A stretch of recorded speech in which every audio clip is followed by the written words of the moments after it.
안녕하세요 여러분, 향기로 듣는 카페의 이재환입니다. 여러분, 지금 여러분의 손에 들려있는 것은 무엇인가요? 누구는 핸드폰일 수도, 또 누구는 연인의 손일 수도 있을 것입니다.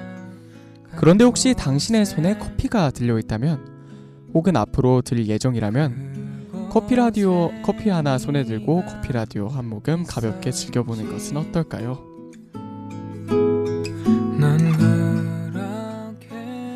우리가 일상에서 참 많이 즐기는 커피. 하지만 정작 우리는 우리가 마시는 커피가 어디서 왔고 또 무슨 커피인지 잘 모르는 경우가 많죠. 그래서 준비했습니다. 향기로 듣는 카페, 커피 전문 오디오 방송입니다. 날씨가 너무나 춥습니다. 이제 정말 겨울이라고 불러도 될 것 같아요. 그리고 오늘은 12월의 첫날이죠. 저는 12월 1일 돼가지고 그냥 단순히 데이터 리필됐다, 좋다 이랬는데 생각해보니까 이제 올해의 마지막 달이더라고요. 아무튼 이렇게 정말 추운 날씨에는 따뜻한 커피가 정말 간절한데요. 노래 한 곡 듣고 와서 본격적으로 시작해볼게요. 그리고 이번 화가 우리 향기로 듣는 카페의 마지막 화입니다.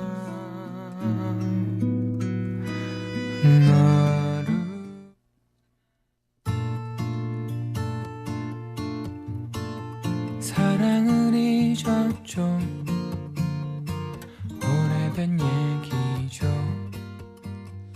네, 빅뱅의 천국 듣고 오셨습니다. 이 노래 제가 정말 어렸을 적에, 이게 아마 제 초등학교 6학년 때인가 중1 때 노래였는데 정말 명곡이죠. 아직도 친구들이랑 이거 틀면은 그냥 막 차 달리다가도 부르고, 지난번에는 제주도로 놀러 갔었다가 그 방에서 5명인가 6명이 다 이 노래 틀고 막 노래 부르다가 옆방인가가 항의 들어와가지고 막 조용히 하고 그랬었습니다. 네, 아무튼 향기로 듣는 카페 그 첫 번째 블렌딩은 2주의 카페입니다.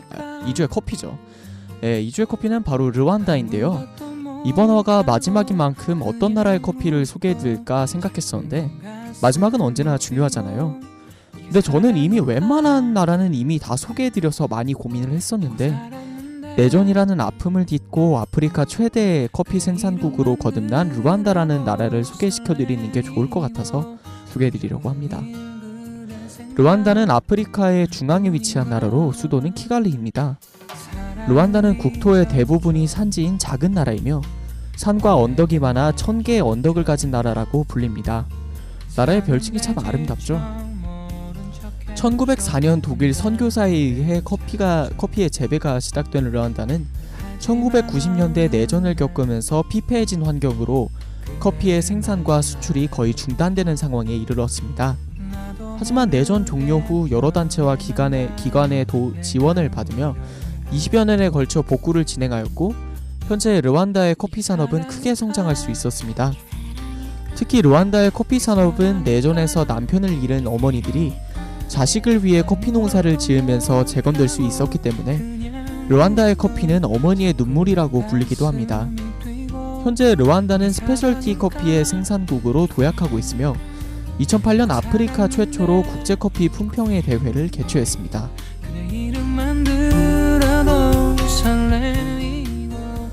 르완다는 해발 1500m 이상의 고지대, 유기물이 풍부한 화산 토양, 온화한 기후로 커피 재배에 최적의 기후 조건을 가진 나라입니다. 특히 1000개의 언덕으로 이루어진 르완다는 고도가 높은 지역이 많아서 1500m 이상 2000m 이하의 지역에서 커피 재배가 이루어지는데요.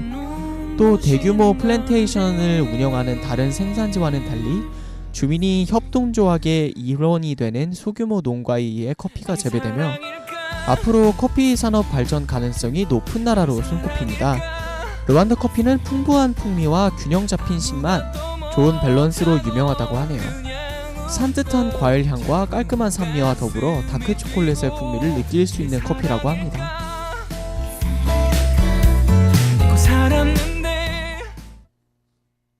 버스에서 택시에서 자가용 안에서 주방에서 혹은 야근하고 있나요?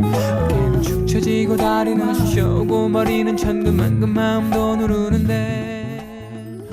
네, 두 번째 블렌딩 시작해보겠습니다. 바로 카페를 소개해드리는 코너이죠. 사실 지금까지 정말 많은 카페들을 소개해드려서 이제 더 이상 소개해드릴 이색 카페가 그렇게 많지는 않습니다. 그래서 마지막 화인 만큼 서울에서 조금 벗어나 국립수목원이 있는 고모리 저수지 카페거리를 소개하려고 합니다. 저는 요즘 대입병이라는 몹쓸 병에 걸려서 하루하루가 무료하고 무겁고 간신히 버티는 듯한 느낌을 많이 받는데요. 그런 저에게 포천 소흐릅에 위치한 국립수목원은 조그마한 위로라도 줄 수 있을 것 같아서 찾아가 봤습니다. 국립수목원은 조선 제7대 왕인 세조의 등인 광릉 주변을 보호구역으로 만든 후 1999년에 우리나라 최초 국립수목원으로 지정되었습니다. 그러니까 맨 처음 1468년에 조선왕실이 능 주변을 보호하기 시작했으니까 무려 530여만의 대한민국에서 국립수목원으로 지정된 것인데요. 국립수목원은 예약제로만 운영합니다. 주중은 5,000명, 토요일은 3,000명으로 관광객을 제한하고 있어서 다른 어떤 수목원보다도 한적하게 수목원의 정치를 가슴에 담아갈 수 있죠.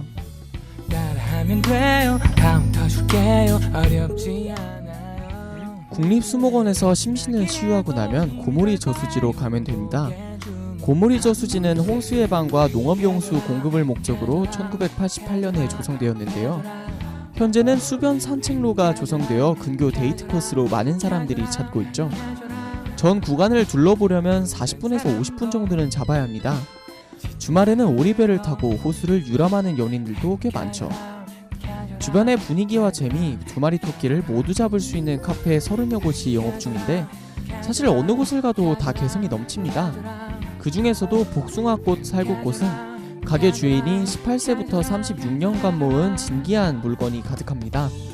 추억의 물건과 미국에서 수집한 수십 종의 유모차, 전시 공간이 부족해 바닥까지 점령한 타자기까지, 그리고 포장도 뜯지 않은 마징가 제트 등 전시품들이 너무 많아서 하나씩 나열하기도 힘드네요. 그럼 노래 듣고 진짜 마지막 블렌딩 들려드릴게요.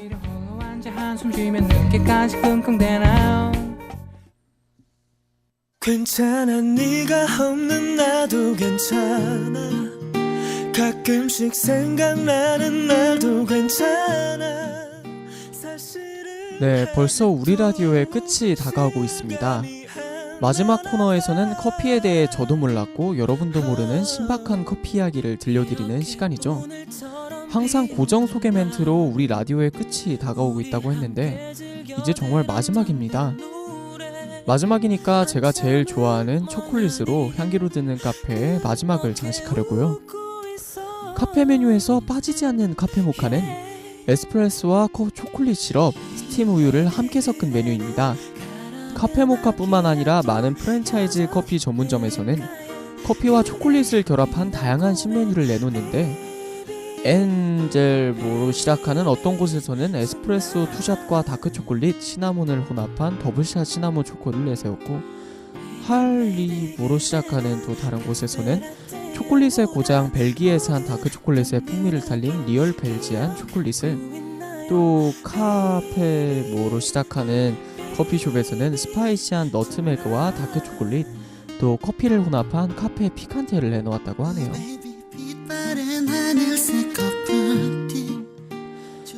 이처럼 커피와 환상궁합을 자랑하는 초콜릿은 커피에 직접 넣어 즐겨도 좋고 따로 즐겨도 좋죠. 커피의 고장 이탈리아에서는 에스프레소를 주문하면 작고 진한 다크초콜릿을 곁들여주는 커피 전문점이 많습니다. 또 몸이 으슬으슬해지는 이러한 쌀쌀한 날씨에 어울리는 메뉴가 바로 비체린이라는 커피입니다.